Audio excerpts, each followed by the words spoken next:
Welcome to She Counts, the Real Talk podcast for women in accounting. We're your hosts, Nancy McClelland and Questian Telka. And every episode, we're digging into the real experiences, challenges, and unspoken truths of life in this profession. Because if you've ever felt like you're the only one, you're not, and you shouldn't have to figure it out alone. Special thanks to our Season 2 sponsors, Forwardly, Relay, and Client Hub. We are so grateful to them for helping us bring these conversations to life, enabling us to share out loud what everyone's thinking, but no one's saying. Learn more about them on our sponsors page at shecounts.show, SHOW. And remember that you can get CPE credit for listening at earmark.app. Links to that, as well as any other resources, will be in the show notes. We're hoping to reach new listeners, so please help us out by subscribing and leaving us a review because it really helps other people find the podcast. Today's episode is called Pancakes, Power Suits, and Personal Autonomy. What women wear at work isn't the problem. So recently, there was an article from 2019 that resurfaced, and Questian and I became aware of it, which prompted this episode. So today we're talking about this thing that nobody wants to admit or have a conversation about, which is that women's clothes are still treated like a workplace hazard. Apparently, an inappropriate blouse can derail a whole meeting. And we're unpacking where this nonsense comes from, how it shows up in accounting, and why women should be free to dress like adults without babysitting anyone else's self-control. And we love launching, as everyone knows, each episode with a story, and we certainly have one for this episode. So when we were in one of our regular chats that Nancy and I tend to have with colleagues in WhatsApp, one of our accounting peers shared an article. I don't even remember what prompted the sharing of the article, probably the fact that it had resurfaced. Mm-hmm. And it was an article that on HuffPost that was discussing how a Big Four accounting firm had created a half-day workshop in New Jersey titled Power, Presence, and Purpose for 30 of their female executives. And some of the materials reported in the article were, kind of a presentation on how women should dress, how women should behave in the workplace. And I think one of the really problematic things about that was that, so it was a 55-page presentation, Yep. and there was a masculine/feminine score sheet, right? So I think how it worked, Questian, correct me if I'm wrong, participants would take this score sheet and they would self-rate themselves on these traits that are either considered masculine or feminine. Yeah, that's my recollection as well. And um one of the quotes in the article that really, this is what got us talking, I think, in the chat in the first place. And it was so interesting to hear all of our male peers chime in and basically defend all of their female colleagues and discuss how ridiculous it was. But it said women's brains absorb information like pancakes, soak up syrup, so it's hard for them to focus. This is what the attendees were told. And men's brains are more like waffles. They're better able to focus because, they're better able to focus because the information collects in each little waffle square. Imagine that being the quote that you're known for the rest of your life. I totally got a visual. Okay, so we got a waffle and you pour syrup on it and it collects in each of these little squares. And then you've got a pancake and you pour syrup on it and it soaks into the pancake. Yeah. And so supposedly apparently women that are syrup makes it hard for us to focus. Which is interesting because, normally it's a compliment when we say that somebody soaks something up like a sponge. I would think soaking information up like a pancake would be a good thing as opposed to resisting it and having it collect in hard to find little. But I digress. Apparently, women are pancakes. And maybe we should, like, stop, um, making men and women like food items. I don't know. Like, I or comparing them to food. That would be a good start, I think. So, whether we're waffles or pancakes, either way, we've got apparently a masculine side and a feminine side. So they had this score sheet where the pancakes were supposed to be saying whether they're more masculine or more feminine in certain things, and then the waffles were supposed to say whether they were more masculine or more feminine in certain things. So, what were some of the masculine ones? Acts like a leader, athletic, aggressive, independent, and, And feminine, eager to soothe hurt feelings, shy, understanding, loves children, cheerful. oh, yeah, so this So, makes sense. Men don't love children and they're not understanding. Is that what I'm supposed to take away from this? And ye women don't act like leaders, and they're not independent. Okay. So far, yeah, this is going really poorly. yeah, of course, right? I mean, I'm So, really you and I were shocked that shocked. yeah. So this was an article from 2019 about a meeting that happened in 2018. Yeah, I So think that's we're, right. this is 7 years ago, but even 7 years ago, like, I'm shocked that these types of conversations are still happening. I know, you think about it, it really wasn't that long ago that someone put on a training and, said some of these things, and there were a lot of things in the article that came out and that were part of the training, and, I think this big 4, and I don't know if we're sharing it, if you people can easily find it, that they got wrong is that one of the things which I found Are you interesting. trying not to use the name of the company that did this? I That's what don't it know, sounds do we like. wanna do that? I mean, they're one of the big 4. It's not that Yeah, hard to narrow right, to look down, it and I up? kind of Okay. wanna publicly shame them for it, but it was Ernst& Yeah, and Young. It was that's Ernst& and right. Young. Now, Yeah. I'm kind part of me is not singling them out. Part of me wants them to have all sorts of, fingers pointed at them, but part of me is like, "No, this actually could have been any of the 4 if Yes, you think about it. This could have been absolutely, yeah, any big any firm.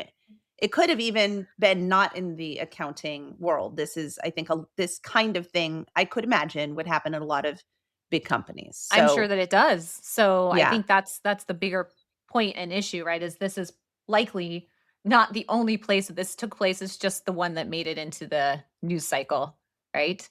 So, one of the things that was in this seminar that I found interesting was, and this again, 2018, told women not to flaunt their bodies because sexuality scrambles the brain.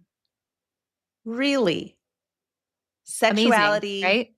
scrambles. Okay. All right. Which goes back to, like, when I don't know if you had the same experience, but when I was in middle school, I would say, is probably when it mostly started, probably elementary school too, because I've always pushed boundaries on attire, and any other form of my life.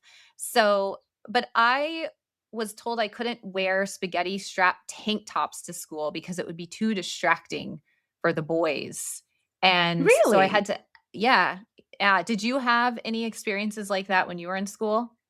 I went to a pretty fabulous elementary and middle school that definitely did not have, I would say that they were pretty awesome from one gender to another, not giving us, like, different rules. It was really hard for me when I moved to a bigger city and started going to public school and, was teased for what I was wearing, and I don't know if that was because I was poor or if I was a girl or if I was a nerd or whatever, but, I don't think I had the same experiences that you did. I think one thing I got teased about was that I did develop a little bit earlier than some girls, but I wasn't wearing a bra yet, and so, we Oh, didn't have a lot yeah. of money. I was wearing boys' t-shirts because they were affordable, just like white undershirts, but without a bra, and so I did get teased for that when I was younger. I don't know, maybe that was sexuality scrambling the mind. Maybe it just looked weird. I have no idea. I was in 6th grade. Yeah, so you're, like, not even yeah, you're so young, you're like, that isn't even on your mind, right? No, So, no, definitely not. and then some of the advice that was given was to be polished, have a good haircut, manicured nails.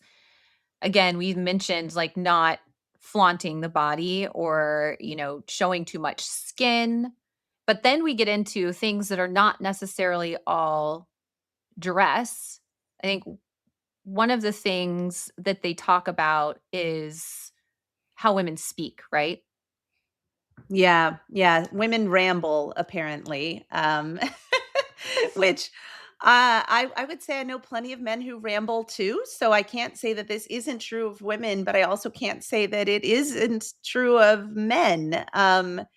One attendee in this article was was sharing with the people who were writing this article that women were told to quote, this is a direct quote, speak briefly because they often ramble and miss the point. Which I find stunning. I find absolutely stunning because I do, it is shown that women tend to be verbal processors, and so maybe that's the point that they were trying to get at here.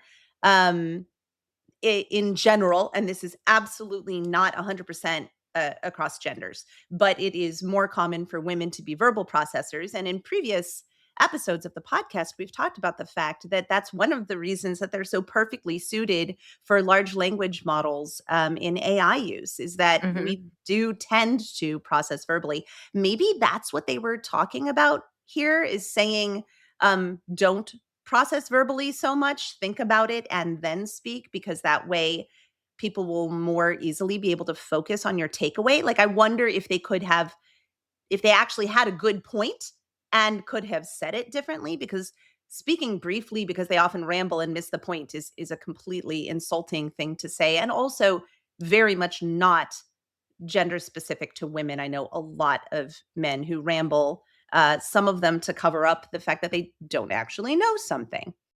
Yeah, right? I think that happens a lot.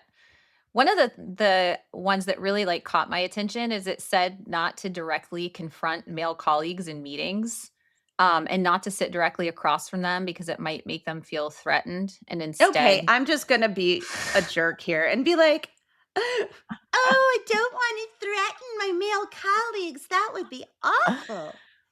I mean, are you kidding me? With the threatening attitudes that women are dealing with all the time, I'm supposed to check myself. Also, if they are colleagues of mine, I don't think that we should be talking about whether I we're threatening each other. Like, maybe we should just have open and honest communication, and then nobody needs to feel threatened because we've created safe spaces. Yeah, absolutely. I I just see that and I'm like, well, if that was something that was required, then I would be fired immediately. Yeah, I'm not gonna last very long. Well, this goes along with stuff we've talked about in prior episodes about shifting responsibility from the person who's doing the thing, right? The the viewer, shifting responsibility from the viewer to the viewed, or in this case, shifting the responsibility from the person who might have concerns to the person who might make them feel threatened. I know in this particular situation, they were saying instead talk before or after the meeting instead of sitting directly across from them and directly confronting them in a meeting. And I think that when we create safe spaces where all viewpoints are welcome and encouraged because we're stronger together, that nobody's going to feel threatened, and we don't have to just talk before or after the meeting. We can have direct conversations with each other that don't feel confrontational. So Yeah. I don't know. I find all of this disturbing. The shifting responsibility, the concept of confrontation and threatening, the rambling. I mean, it's very disturbing, and I feel like it's saying that men are that somehow women are responsible for how men feel about the way that they're dressing, right? For the Yes. men listening, you're not responsible for how women dress. You're responsible for your behavior and your professionalism. I don't think women should be editing themselves around what we think your reaction might be. And you can be an ally simply by refusing to participate in that narrative. Yeah. I'm gonna add that I can't go into detail, but I it got back to me that recently there was at a recent conference, there were a group of men standing around discussing the clothing choice of one of our female colleagues and saying things that were, not entirely appropriate. And she was not inappropriately dressed. She was fully covered. So I won't go Although into we are gonna detail. talk about more later We on about, well, what does that What mean, does that being mean? inappropriate? Where's that line? Right. But But I don't yeah, think anyone would have really taken maybe what it maybe I think the majority of people wouldn't have seen her attire as inappropriate, but I think what I found disturbing was the standing around discussing, the woman and her attire and her body, and, just to go back to what you're saying, it's a responsibility to behave and be professional regardless of what she was doing or how she was dressing. It's like, don't engage in those conversations. absolutely, absolutely, and you know what? I'm gonna add, that goes for women as well. I just think Absolutely. us talking about how somebody else is dressed in a way that is disparaging, if you're not willing to talk to the person directly. For example, if there's actually a problem, like if something in a particular situation. So I'll give a good example of where these kinds of conversations can happen constructively. I was working on a client project that turned out to be in the middle of a rail yard. And I was taking public transportation. So I was walking across this rail yard in a business suit with a skirt and high heels. It was inappropriate because in that context, I'm literally climbing over these rails in the middle of the yard and they're like big pieces of machinery and stuff like that. Like that is a safety issue. So there's a really good example where somebody was like, "Hey, this is not like, I understand it's your first day and everything. You probably didn't realize the context you're getting into, but can you wear closed-toed shoes and long pants Right. moving forward?" Right? So there's a Yeah. great example of where you can actually have these conversations out loud in a constructive way. If it's not that kind of situation, then like if you can't say something nice, don't say anything at all. Don't say it. Yeah, Yeah. exactly. So we were curious to see how much things have changed since then. So we did a little bit of research, and in was it 2021? I think. Question. I There believe was a New so. Jersey civil Let me rights see, I have it here. investigation. Yeah, 2021. Okay, so Ernst and Young agreed to pay a $100,000 fine and create a $500,000 scholarship fund for women and underrepresented minorities, and audit and reform their training programs. And so that's a really good sign, right? They acknowledged this was not Yeah, cool. they acknowledged it. But Yeah. then there was an independent review done 2 years later that showed things actually hadn't improved much. And then there was that recent article from just last year in Fast Company. Do you want to talk about that one?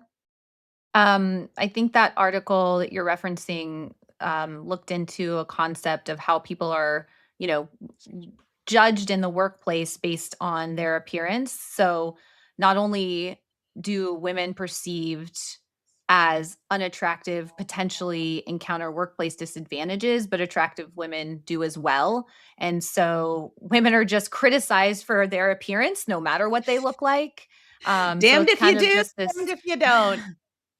yeah, this impossible, tightrope of looking good, but not too good at work, and it's like those things that, like have you ever seen the, like, reels on Instagram, and it's like, like, "Don't be too much, but don't be too little," and it's like all of these, contrary traits and, like, all of this pressure that women feel all the time to, like, you know do everything for your kids, but don't do too much for your kids. And it's like the same thing, right? It's Yeah, like yeah. make We've got to yeah. completely like ruminate on this concept of lookism. That's Yes. what the cool kids are calling it these days, lookism, how people are judged in the workplace on their appearance. And that talk about distracting. I mean, I'm a lot less distracted by whether somebody is dressed inappropriately or not. And a lot more distracted about constantly having to navigate this don't be too much, but make sure you're at least this much, like that. Yes. What's that perfect Goldilocks place where we're dressing so that we're dressed for success? So you dress for the role, that one, dress for the role you want, not the role Yeah, that you're in. yeah, dress There's for the a job you want, hilarious, not for the job you have. That's what they say. yes. Yeah. And then the joke follow-up to that one is, so that's why now I'm sitting in a discipline um meeting dressed like Wonder Woman.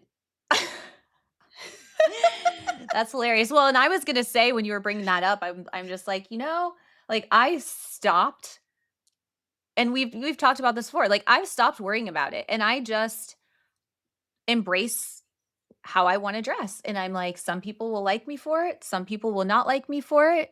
And, if it is appropriate, not appropriate, like maybe that's not the space I'm meant to be in. And you can't please everybody, right? And It's so I just, absolutely true. And for our listeners, just so you don't think we've got this all figured out, I have had to, not had to, I chose to share with Question that more than once people have come to me talking about the way that Question dresses, saying, "Oh, well, if she didn't dress this way or she didn't dress that way, or what about that one thing?" And I'm like, "Look, y'all, Question's gonna be Question. There's a reason she works for herself, right? She does that's not right. she doesn't have to follow other people's rules." And I dress very differently than you, but I also dress to reflect my own personality. I hope Yeah. that the way that I dress, if somebody sees how I dress, that it will tell them something about who I am. I'm colorful. I'm not your quote unquote not your typical accountant, although you and I have talked many times about the fact that Neither at of this us point, are. I don't think there is such thing as a typical accountant. I think that's an outdated concept. Hmm. So let's talk about how this message still shows up in accounting and how it affects women professionally. Hmm. I think it's pretty clear that dress codes disproportionately target women, and a lot of vague words are used to describe things like is it appropriate? Well, I mean, obviously I think what I am wearing is appropriate. It's appropriate to me or I wouldn't be wearing it. I don't know, Question. That blouse is showing your shoulder. I I find your know. My shoulder gosh. your shoulder is very distracting to me. Do you want me to pull down the other one too? For those that can't see, I have a sweater on that has it's like a one shoulder shirt that kind of comes down on the left side. And so I was making a joke that I could just, do it on the other side too. Yeah, right. Absolutely. So yeah, that's distracting. Then there's appropriate or inappropriate, professional, not professional. We don't know what these words mean. Mhm. It doesn't make sense. Does it mean we're not allowed to be attractive? Like there was that our friend Erica Good, she posted not that long ago on LinkedIn about, it wasn't specifically about attire, but it was a man commenting on her appearance. He made a Yeah. comment that said, "Blessed are the ones like Erica who remind us all that accountants can be attractive too." Yes. And a lot And of people bravo to responded to her. that. Yeah, well, bravo to her for like posting it and like calling it out. And Absolutely. it was like And something that tagging she us, and and tagging tagging us. us That's and right. saying, "We need to talk about this on She Counts." And I'm Yeah, thrilled fodder that for she the did. podcast. Yeah. But it was interesting because a lot of people who responded to that were like, "Oh, just take it as a compliment." And she's like, "Look, I'm not taking it as a compliment, but I am trying to highlight that this is entirely beside the point for what I'm talking about. Like this shouldn't be an Well, issue. This shouldn't even be a topic here." And nobody would ever say that to a man. Nobody would No. ever say that. And also, I just find it I would be a little I would be offended if somebody told me that it was that I was saying, "Here's this thing that bothered me," and they were like, "Well, just take it as a compliment." Yeah, And it's like, yeah, I understand where they were what they were aiming at. It's like you don't need to don't spend too much time like worrying about it or thinking about it. But she was trying to highlight something that, is still somewhat pervasive. And so, absolutely. and it She was obviously calling it out, bothered and her. they were really dismissive of the fact that this was something that she was like, "Hey, we need to highlight this." And it's like they're saying, "Oh, your feelings don't matter," or, "You're too much, you feel too much, you're reacting too big. Just make this go away." And I felt like it was minimizing the point that she was trying to make, which is, Which is, um, don't do there's this.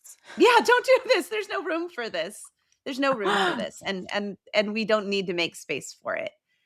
There That's right. were it also, I would do wanna make sure so that we're not, blowing things out of proportion here. There were more people who were supportive of her in their responses Oh, than there were absolutely. who were Yes. doing that. Yeah. So I Yeah. don't Yeah. want Yeah. to pretend like it was all that, but there were enough of them that, you when you reflect on the accounting world and how historically conservative it is, the responses were in line with that. Some of the Yeah. responses were in line with that. It's Yeah. not gone away, which kind of echoes, we're sort of both visually buttoned up and emotionally buttoned up as well.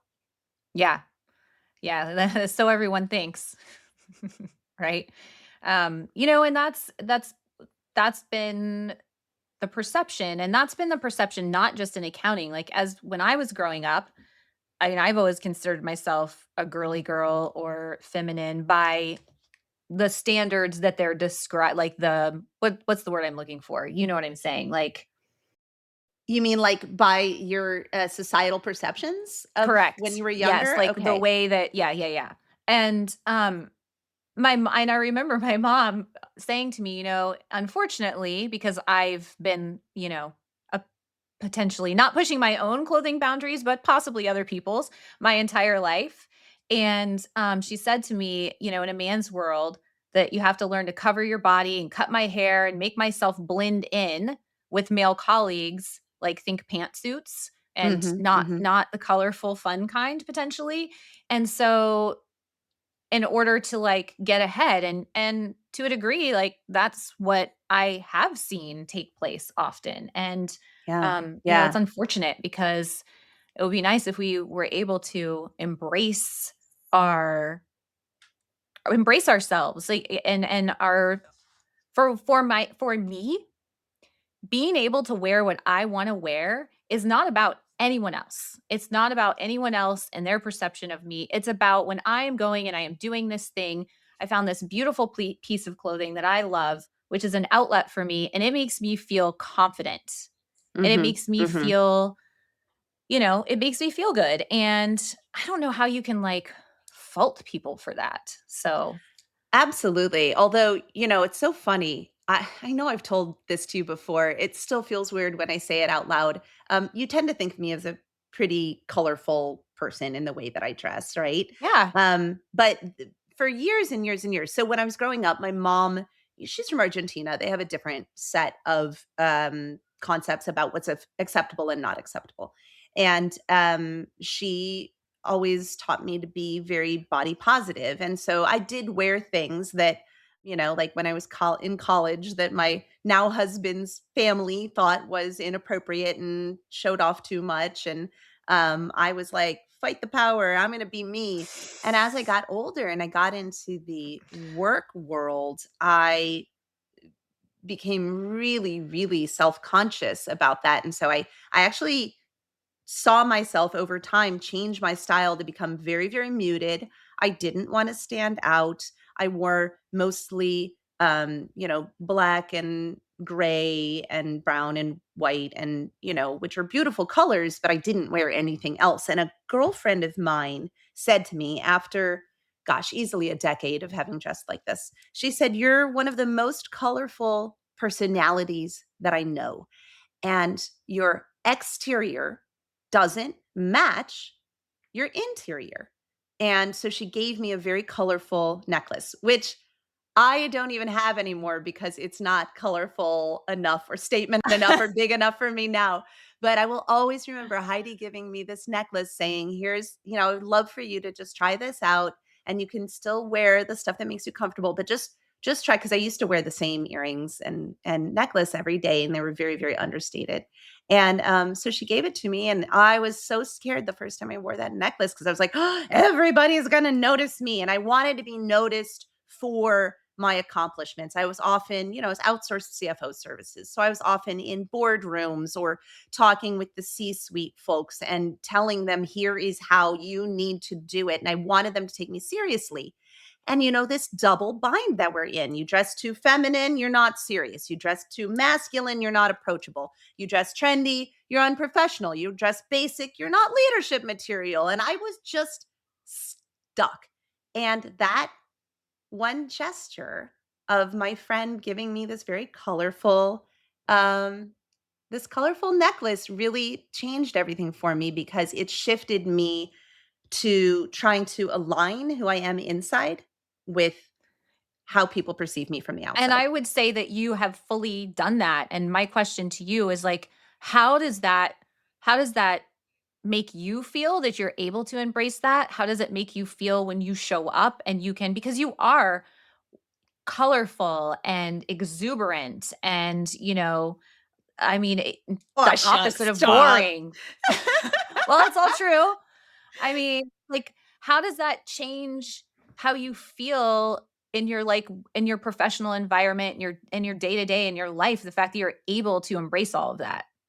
I do. I'm so glad you asked that because it's a practice, it's a muscle that I have to exercise. Sometimes I think something will be too colorful or I'll think that something will be too understated. I was at a conference last week and was worried that when I wore my like black and gray sweater dress that people were going to be like, "Oh, what's up, Nancy? How come you're not colorful today?" Like I actually thought about it in the opposite way. And each time that I start self-doubting, I take a deep breath and I say, "What's going to make you feel the most like you today?" Yeah, And when that's I true. feel like myself, when I feel like I don't know, my innards and my outards are aligned with each other, then that's when I can stop thinking about what I'm wearing and focus the most on the information I'm delivering or the message or the person that I'm talking to and focus on them and listening to them and then it's not about me. And this brings up a really good point, which is this theory called the objectification theory.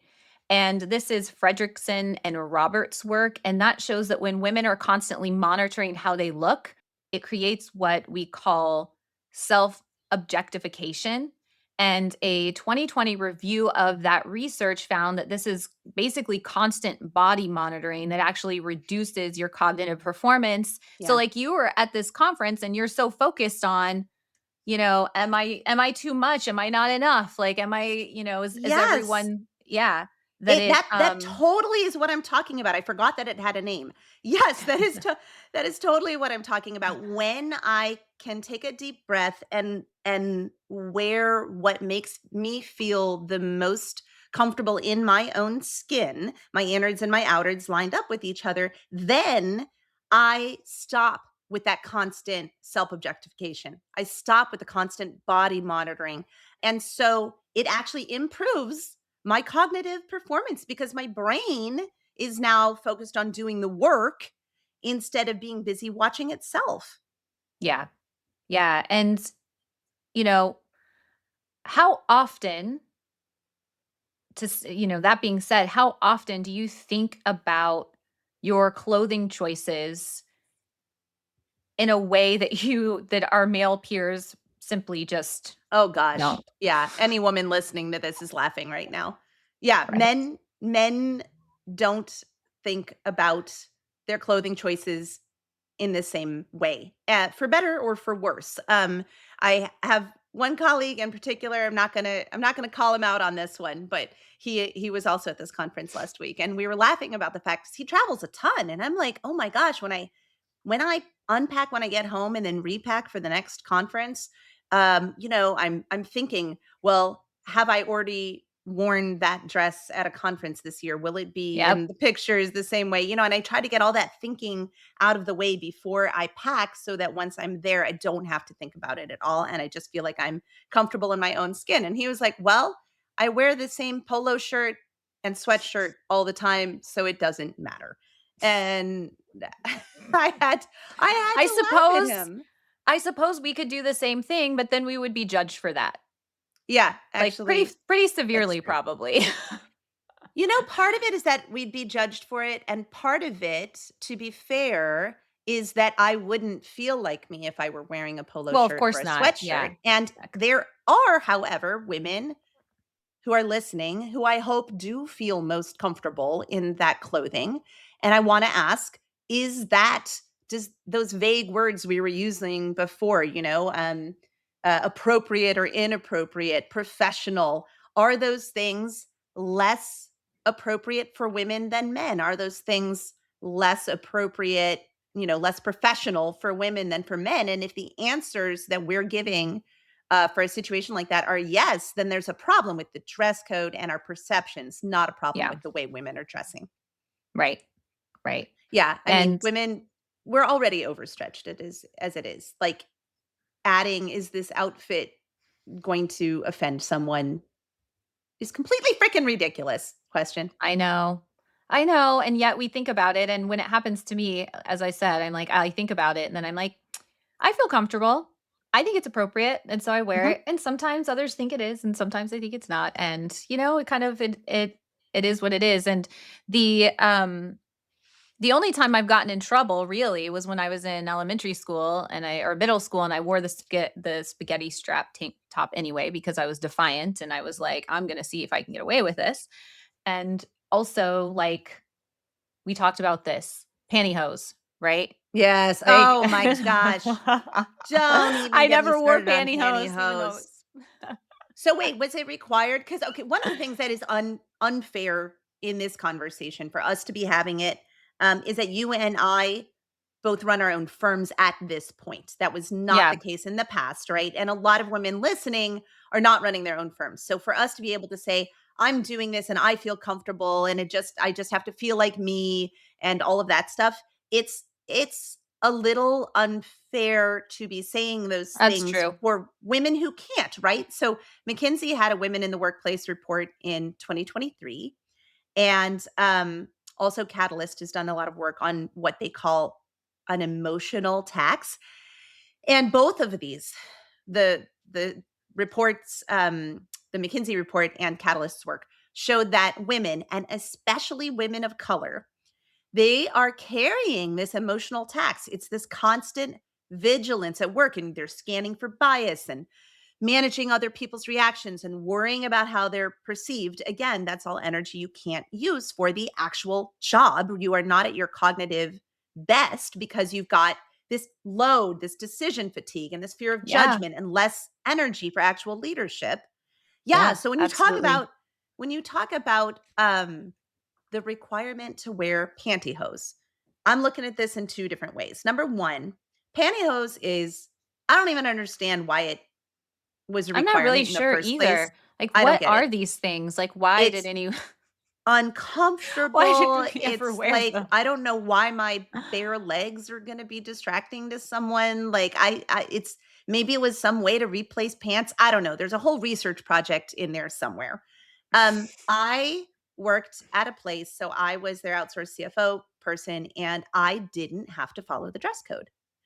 But there was a dress code and it required pantyhose. And so, people would comment to me and I'd be like, well, I'm a contractor. What are they going to do about it? While other women had to wear pantyhose. And so on the Or one hand, I'm just like, that didn't, like me. no, you would get a disciplinary Oh meeting my if you didn't gosh. wear pantyhose at this place. You absolutely would. And it was a smaller company as well. It was not a large company, but you absolutely would get called in. And if you did that multiple times, you're like, your job was Was it seriously in for jeopardy. not I wearing am not pantyhose?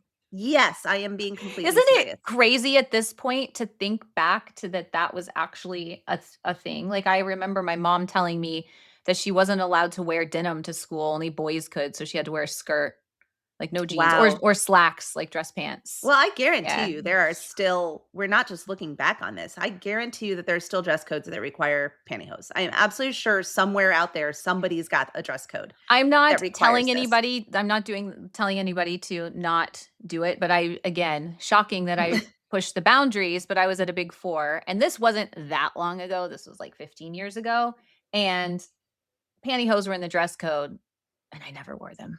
And you never got called out for it. I never got in trouble for it. That's No, fascinating. That's no. absolutely fascinating. So, the other side of that I will say is that when there is a dress code that's specific about cans and can'ts, as long as that policy is determined in conversation with employees and with attention to challenges of gender disparity, religion, Culture. ethnicity, Yeah, race, culture, absolutely. As long as those things are done in a way that is open communication where people are allowed to participate, I kind of like the here's what's allowed in the dress code and here isn't what's allowed in the dress code, or here's what the expectations are, because then it reduces a little bit of that emotional tax. Because one of the reasons that like a lot of schools will have a uniform is that you don't have to think about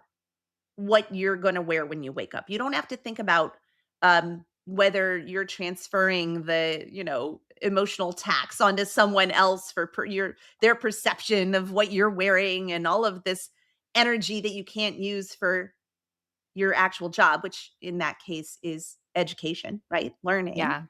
Well, don't you Um, think that when they're writing these policies, they should also be, like, not writing them with genders in mind? Like, they should in my mind, I'm thinking, like, these policies should be written that kind of, like, are across the board. It's like, it shouldn't be like, well, women can wear this, but and men can wear or can't wear this rather.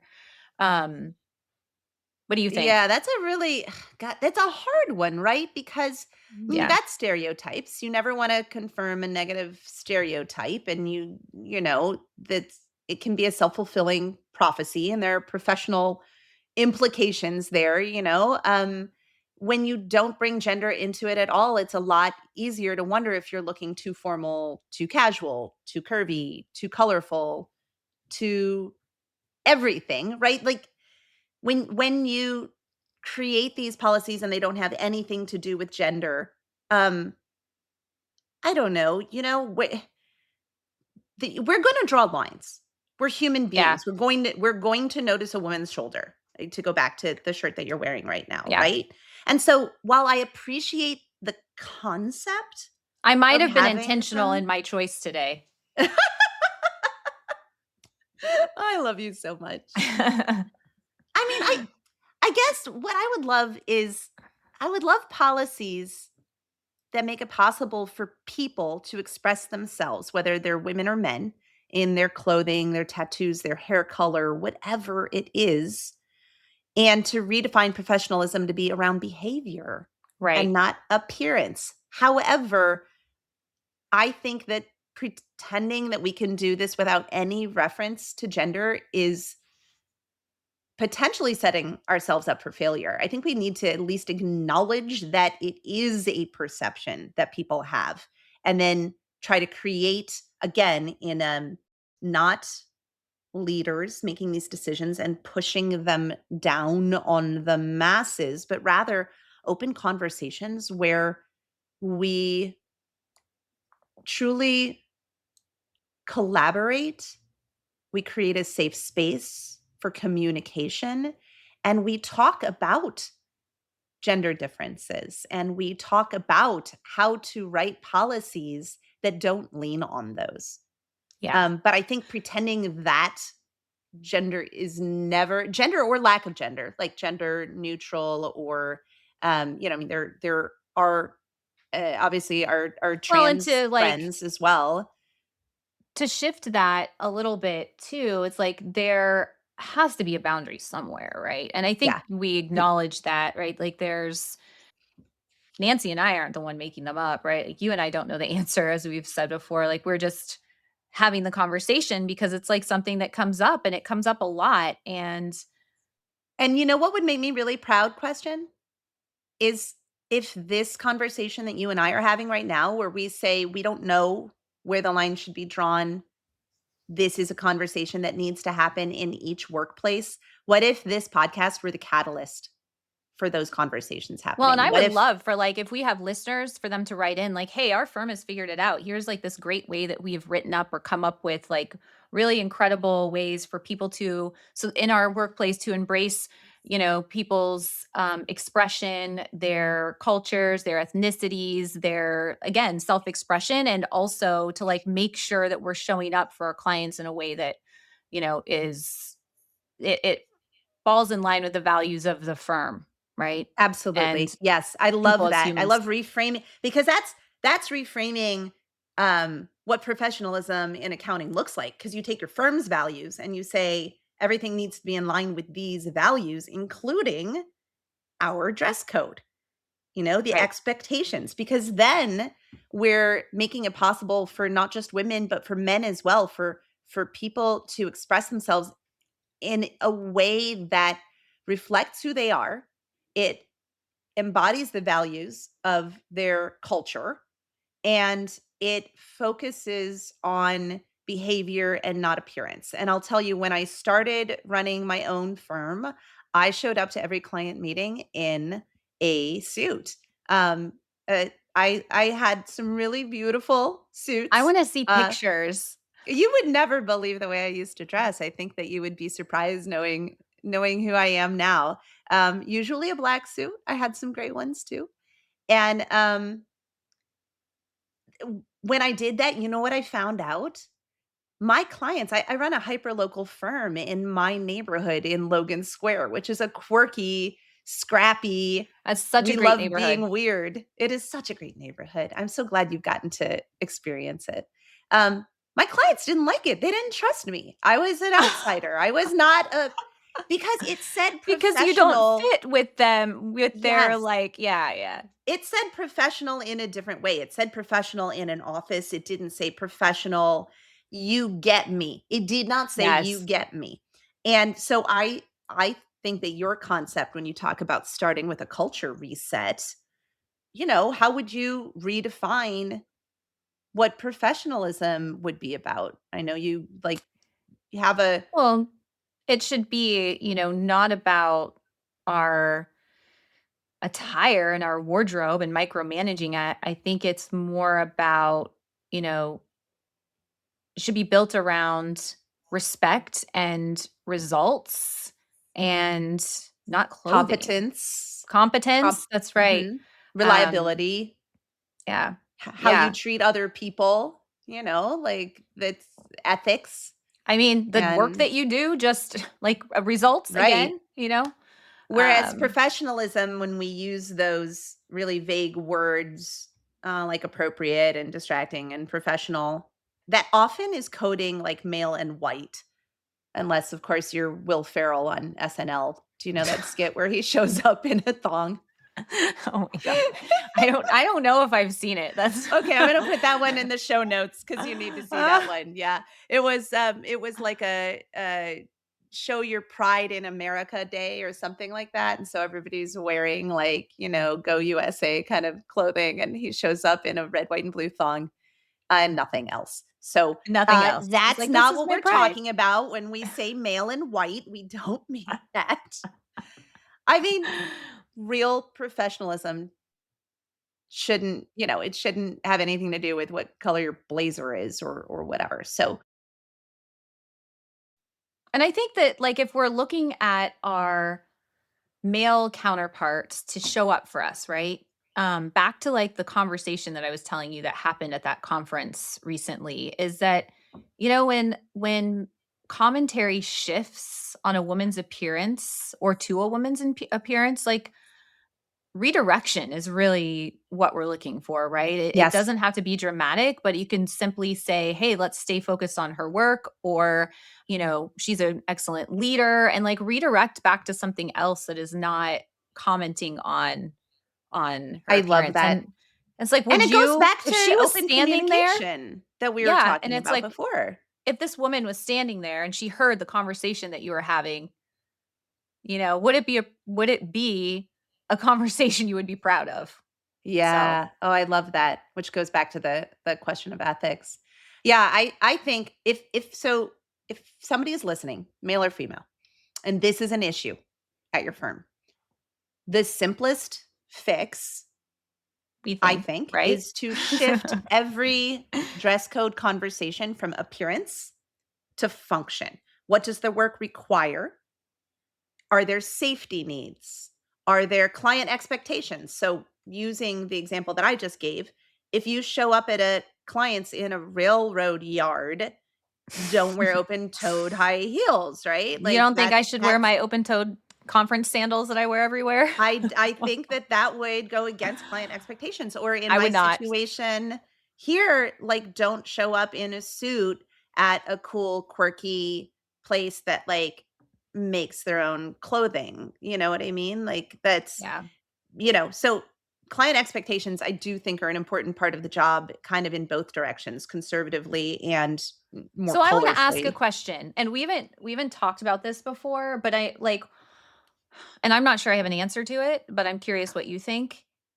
If we have somebody who feels like they don't know what the best way to dress is, like, what's your suggestion? Do they ask, like, they find a mentor and, ask them to help them? Do they, what I kind of just threw this at you, Yeah, but, no, I is love that question. I mean, I as is always the case when we're talking about tax, the answer is it depends.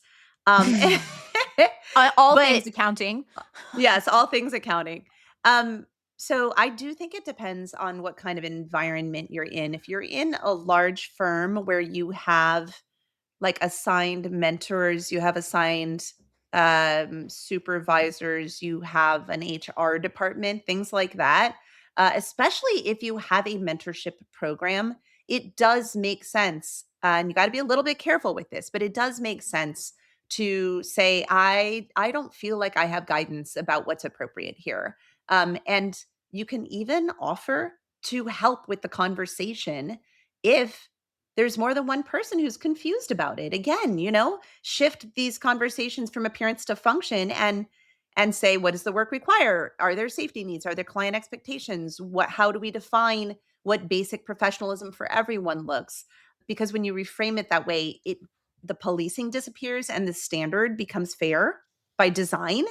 And you can be a part of making that happen. So you do have to be a little careful with it because that article that we led with on the Ernst and Young thing, that was actually a training that was requested by employees. Yeah, And then so it turned interesting. into this really, really, really damaging experience for Yeah. almost everyone involved. So, and then when I say it depends, I also mean if you're in a smaller firm, it's harder to know who to ask for, what the policy is. Right. Um, because you're like, do I just ask the head of the firm who may never have thought about it before?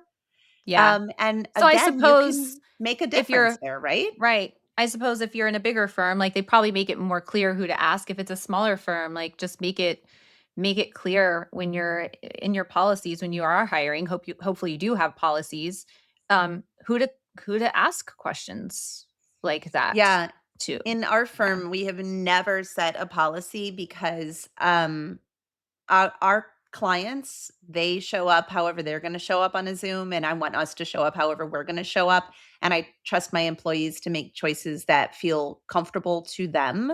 That might not be the best approach, especially, I mentioned the place where they had the pantyhose rule, but I was a contractor, so I could get around it. I understood why they had some of the rules they had because Yeah. every once in a while there would be a meeting where a woman was wearing a skirt that was so short And the way that she sat meant The that combination. it wa yeah, it there's I Like we understand said, the there's like distracting.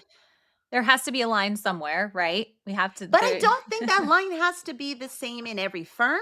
I don't think No. that has to be the same for every role. If you're not doing client work, for example, why are you making why are you making people in that role dress the way that people who are doing client work have to dress? That doesn't make sense. If you've got a remote person, Well, it's saying, I don't, probably just to keep it consistent, right? So it's like I understand what you're saying, but I'm guessing, especially in a larger yes. firm, it's like, well, we have to say it across the board. We can't, we can't say, well, one role can dress this way and another one, dress And this I'm way going and to we might make not. the argument that if you're trying to attract the best talent in a younger generation, that might be an outdated approach. And it might Yeah. not. So it goes back to it depends. It I think the point that I want to come back to, I guess it's twofold. Number one, I think the solution is communication. I think that having employees participate in the conversation about what our dress code is going to be in this firm, whether it's a large firm, medium firm, small firm, whether you're running your own firm, have a conversation, create a safe space where people can put their 2 cents in and build something off of that. And secondly, it's the comment that you keep making. Professionalism should be built around respect and results. Yeah, absolutely. Well, this has been fun. I love this It topic so has been much. fun. It has been fun. Before we close out, we are going to give you a 3-question self test for women who are choosing clothing. Number 1, can I move in it? Is it comfortable for moving around, especially if you're at a conference? You are going to be on your feet a lot. You're going All to be day. sitting a lot. You're going to be playing the Vatican rag up, down, up, down. So that's question number 1. You want to take question number 2? Will I be thinking about what I'm wearing during the day? Because we want to reduce the cognitive load as much as That's right. possible. Well, I'm thinking worrying about it, second guessing it, or No. yeah, any of the other things. Is it basically uncomfortable and so you're thinking about it? So, Yeah. And number 3, does it feel like me? and that's You my feel favorite like one, of course. yes. Well, and you came up with some really good additional questions. So those are the 3 that I would ask everybody.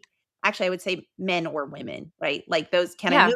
Yeah. Will I be distracted thinking about it during the day, and does it feel like me?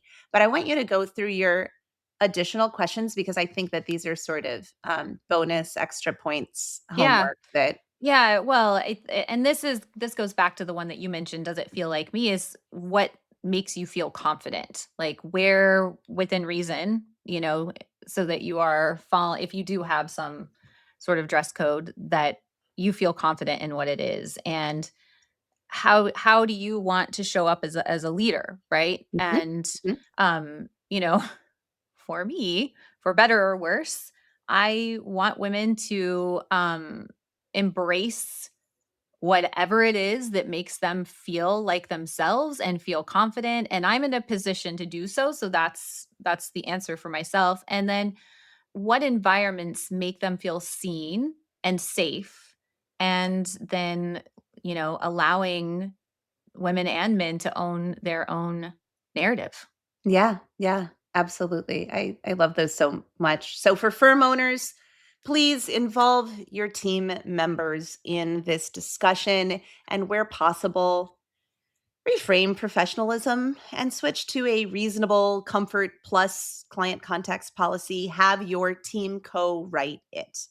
And for Yep. the team members, if your outfit allows you to present clearly and collaborate and sit and stand for meetings, it's professional. It's Right. professional. Yeah, if your firm's still policing open-toed shoes and pantyhose and it's 2025, let's just rethink some of these things. Send And help.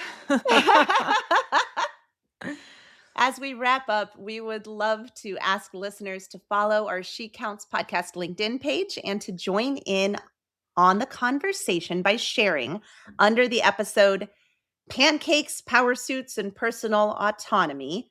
What is the most ridiculous dress code rule you've ever been given? This should be entertaining. Yeah, I'm looking forward to it. And before we sign off, we want to leave you with a quote by Yves Saint Laurent. And that is, over the years, I have learned that what is most important in a dress is the woman who is wearing it. And I would just change the quote to attire.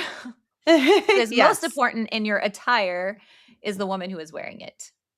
I love that. Thank you so much for being here with us on She Counts, the Real Talk podcast for women in accounting. If something in today's episode hit home for you, well, that's exactly why we're doing this.